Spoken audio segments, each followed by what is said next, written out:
Hello అండి అందరికీ welcome back to Rupa Naidu official. ఈరోజు వీడియోలో మనం కార్తీక పురాణం 13వ అధ్యాయంలో ఉన్నామండి.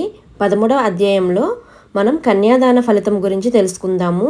వీడియో మొత్తం ఫుల్గా చూడండి, ఎక్కడా స్కిప్ చేయకుండా. వీడియోలో చాలా మంచి మంచి విషయాలు మనం తెలుసుకుందామండి.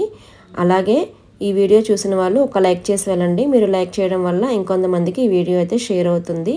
దానివల్ల ఇంకొంతమంది ఇటువంటి మంచి పూజా ఫలితాలు అయితే తెలుసుకుంటారు. ఇంకా మనం వీడియోలోకి వెళ్ళిపోదామా? ఓం నమ శివాయ. వశిష్ఠ మహర్షి జనక మహారాజుకు కార్తీక మాసంలో చేసే దానాల వల్ల కలిగే ఫలితాలు చెబుతున్నాడు. ఓ మహారాజా, కార్తీక మాసంలో చేయాల్సిన విధులు, దానాలు చాలా ఉన్నాయి. వాటన్నిటిని వివరిస్తాను, ఏకాగ్రతతో విను అంటూ కార్తీక మాసంలో చేయాల్సిన దానాల వివరాలు చెబుతున్నాడు. ఓ రాజా, కార్తీక మాసంలో కన్యాదానం, బ్రాహ్మణ కుమారుడికి ఉపనయనం చేయించటం చాలా ప్రధానమైన అంశాలు. ఇవి ఎంతో గొప్ప పుణ్యాన్ని కలగజేస్తాయి. వీటితో పాటు విద్యాదానం, వస్త్రదానం, అన్నదానం కూడా చాలా ప్రధానమైనవి. కార్తీక మాసంలో బ్రాహ్మణ కుమారుడికి ఉపనయనం చేయించే అవకాశం లేకపోతే ఎంచుకున్న కుమారుడికి ఉపనయనాన్ని అవసరమైన ఖర్చును దక్షిణంగా ఇచ్చి తర్వాత సుముహూర్తానికి ఉపనయనం చేయించిన ఫలితం దక్కుతుంది. దీనివల్ల పూర్వజన్మ పాపాలు కూడా నాశనమవుతాయి.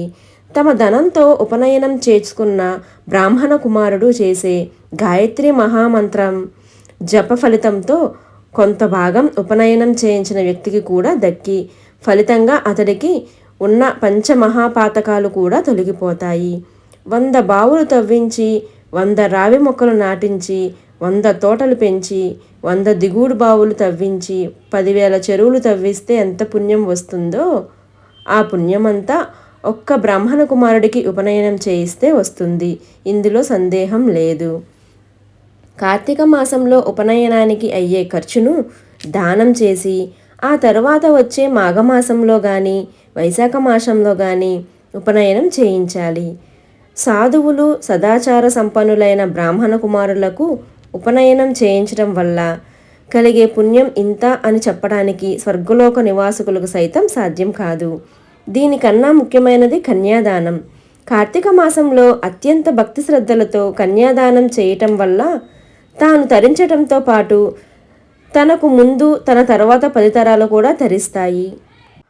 కార్తీకంలో కన్యాదానం చేసి వారితో పాటు పితృదేవతలు కూడా తరిస్తారు. వారందరికీ బ్రహ్మలోకంలో నివసించే యోగ్యత కలుగుతుంది. ఇందుకు నిదర్శనం చూపించే కథ ఉంది, విను అంటూ జనక మహారాజుకు వశిష్ఠ మహర్షి కథ చెప్పడం ప్రారంభించాడు. సువీరుడి కథ. ద్వాపరయుగంలో వంగదేశంలో సువీరుడు అనే రాజు ఉండేవాడు. అతడు పరాక్రమవంతుడు, శూరుడు. అతడికి రూపవతి అనే భార్య ఉంది. శత్రురాజులతో జరిగిన ఓ యుద్ధంలో సువీరుడు ఓడిపోయి భార్యతో సహా అడవికి చేరుకుంటాడు. అక్కడే నర్మదా నదీ తీరంలో ఓ వర్ణశాల నిర్మించుకొని భార్యతో సహా జీవిస్తుంటాడు. కొన్నాళ్లకు రూపవతి ఓ కుమార్తెను ప్రసవిస్తుంది. రాజదంపతులు ఆ బిడ్డను ఎంతో గారాబంగా పెంచుకునేవారు. అడవిలో ఎలాంటి సౌకర్యాలు లేకపోయినా తమకు అందుబాటులో ఉన్న వస్తువులతోనే ఆమెకు ఎంతో అపురూపంగా పెంచారు. క్రమంగా ఆమెకు యుక్త వయసు వచ్చింది. చూడగానే ఆకట్టుకునేలా చక్కటి అందచందాలతో అరణ్యంలో సంచరిస్తున్న ఆమెను చూసి ఓ మునికుమారుడు ప్రేమించాడు. నేరుగా సువీరుడి దగ్గరకు వెళ్ళి తన వివరాలు చెప్పి అతని కుమార్తెను ఇచ్చి వివాహం చేయమని అడిగాడు.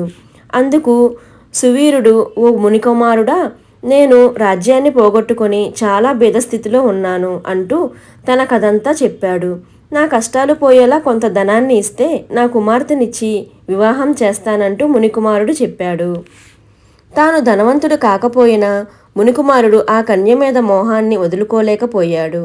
ఎలాగైనా సరే ఆమెను వివాహం చేసుకోవాలని నిశ్చయించుకున్నాడు. రాజు అడిగిన ధనం సంపాదించడానికి గాను కుబేరుడు గురించి తపస్సు చేశాడు. కుబేరుడు అతడి తపస్సుకు మెచ్చి ధనపాత్రను వరంగా ఇచ్చాడు. ఆ ధనపాత్రను సువీరుడికిచ్చాడు మునికుమారుడు. తాను అడిగిన ధనాన్ని తగిన ధనపాత్ర తీసుకురావడంతో సువీరుడు అన్నమాట ప్రకారం కుమార్తెను ఆ మునీశ్వరుడికి ఇచ్చి వివాహం జరిపించాడు. నూతన దంపతులు ఎంతో అన్యోన్యంగా జీవించసాగారు. కొంతకాలానికి సువీరుడికి మరొక కుమార్తె జన్మించింది. ఈ కుమార్తెను కూడా ధనం తీసుకొని వివాహం చేస్తే తాను మరింత ధనవంతుడిని కావచ్చనే కోరిక కలిగింది రాజుకి. కొంతకాలం గడుస్తుంది. ఓ రోజున నర్మదా నదీ తీరంలో స్నానానికి వచ్చిన ఓ ముని సువీరుడిని చూశాడు. ముఖంలో రాచరిక లక్షణాలు కనిపించటంతో అతడెవరంటూ వివరాలు అడుగుతాడు. అందుకు రాజు తన జీవిత చరిత్ర అంతా వివరిస్తాడు. రాజ్యం కోల్పోయిన కారణంగా నదీ తీరంలో ఆశ్రమం నిర్మించుకొని జీవిస్తున్నట్లు చెప్పాడు. దారిద్ర్యానికి మించిన కష్టం లేదు. పుత్రుడి మరణం లేదా పుత్రిక లేకపోవటం కన్నా ఏడవాల్సిన అంశం కూడా ఉండదు.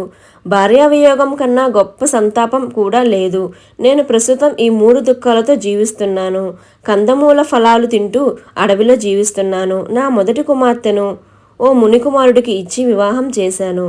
అందుకు ప్రతిగా మునికుమారుడి నుంచి కొంత ధనం తీసుకున్నాను.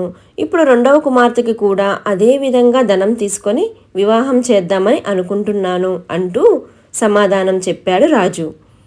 సువీరుడు చెప్పిన సమాధానం విని ఆశ్చర్యపోయాడు ముని.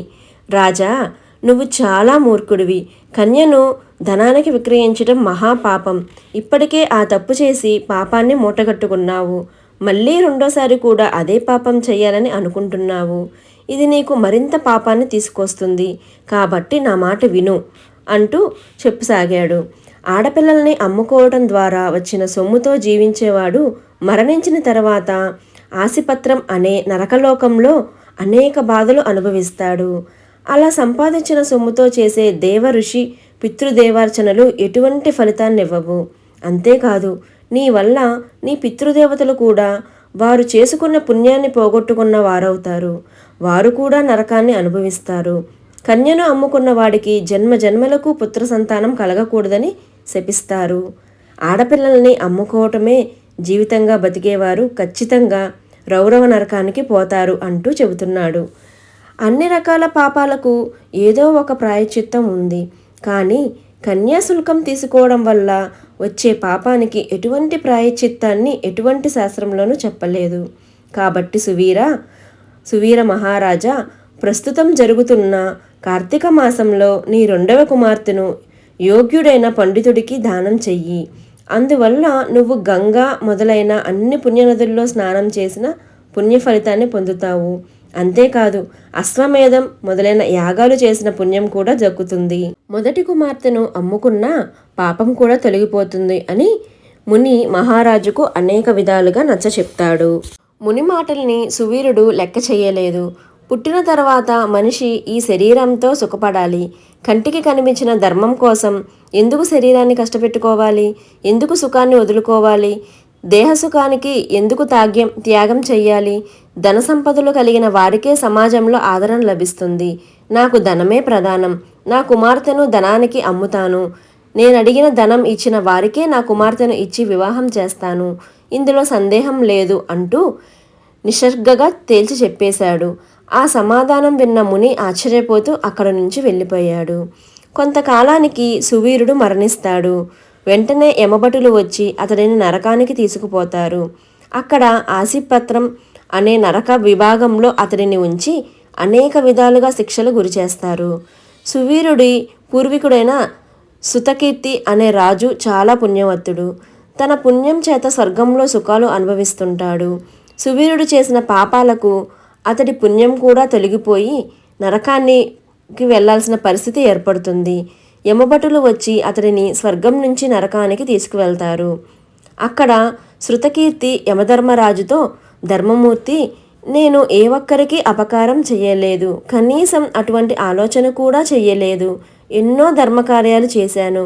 అయినా నన్నెందుకు నరకానికి తీసుకొచ్చారంటూ ప్రశ్నిస్తాడు. యమధర్మరాజు అందుకు సమాధానం చెబుతూ, మహారాజా, నువ్వు పుణ్యవంతుడివే. నీలో ఎటువంటి దోషం లేదు. కానీ నీ తర్వాతి తరానికి చెందిన సువీరుడు తన కుమార్తెను ధనానికి అమ్ముకున్నాడు. ఆ పాపం వల్ల నీ పుణ్యం కూడా నశించి నరకానికి వచ్చావని చెబుతాడు. అయినా నీ మీద గౌరవంతో ఓ ఉపాయం చెబుతున్నాను. నువ్వు కొద్ది రోజుల పాటు మానవుడిగా ఉండే అవకాశం కల్పిస్తాను. నువ్వు సువీరుడి భార్య దగ్గరకు వెళ్ళి ఆమె 2వ కుమార్తెను దానం చేసేలా ప్రోత్సహించు. కన్యాదానం పుణ్యం వల్ల నీకు తిరిగి స్వర్గం లభిస్తుంది. సువీరుడి పాపం కూడా తొలగిపోతుందంటాడు. సరేనంటూ మానవ రూపంతో సువీరుడి భార్య రూపవతి ఉన్న ప్రాంతానికి చేరుకుంటాడు చిత్రకీర్తి. జరిగిన విషయమంతా ఆమెకు వివరిస్తాడు. ఆమె కూడా తన భర్త నరకంలో శిక్షలు అనుభవిస్తున్న విషయం తెలుసుకొని ఎంతో బాధపడుతుంది. శృతకీర్తి చెప్పిన విధంగా తన రెండవ కుమార్తెను దానం చేయటానికి ఒప్పుకుంటుంది. తగిన వరుడిని వెదకి సకల ఆభరణాలతో అలంకరించి శుభముహూర్తంలో రెండవ కుమార్తెను దానం చేస్తుంది రూపవతి. కన్యాదాన ఫలితంగా సువీరుడు చేసిన పాపాలన్నీ తొలగిపోతాయి. అతడి పూర్వీకులు కూడా పాప ఫలితాన్ని అనుభవించే పరిస్థితి నుంచి తప్పించుకుంటారు. శృతకీర్తి తిరిగి స్వర్గానికి చేరుకుంటాడు. జనక మహారాజా, కన్యాదానం వల్ల అన్ని పాపాలు నశిస్తాయి, అమితమైన పుణ్యం కలుగుతుంది. కన్యకు సంబంధించిన వివాహ విషయంలో మాట సహాయం చేసిన అనంతమైన పుణ్యం వస్తుంది. కార్తీక మాసంలో కన్యాదానం చేయాలని సంకల్పించి దీక్షగా ఆ పని పూర్తి చేసిన వాడికి విష్ణులోకం సిద్ధిస్తుంది. శక్తి ఉండి కూడా కన్యాదానం చేయనివాడు శాశ్వతంగా నరకం చేరుకుంటాడు అంటూ వశిష్ఠుడు కన్యాదాన ఫలితాలను జనక మహారాజుకు వివరించాడు. స్కాంద పురాణంలో వశిష్ఠ మహర్షి చెప్పిన కార్తీక మాస వ్రతమహత్యంలోని 13వ అధ్యాయం సమాప్తం. ఈ వీడియోలోని అంశాలు మీకు అందరికీ నచ్చాయని అనుకుంటున్నాను. నచ్చితే ఒక లైక్ చేసి, షేర్ చేసి, సబ్స్క్రైబ్ చేయండి. మర్చిపోకుండా మీ బంధుమిత్రులతో కూడా ఈ వీడియోని చేపించి పంచుకోండి. వీడియో నచ్చితే లైక్ చేయండి. ఓం నమః శివాయ. Thank you for watching.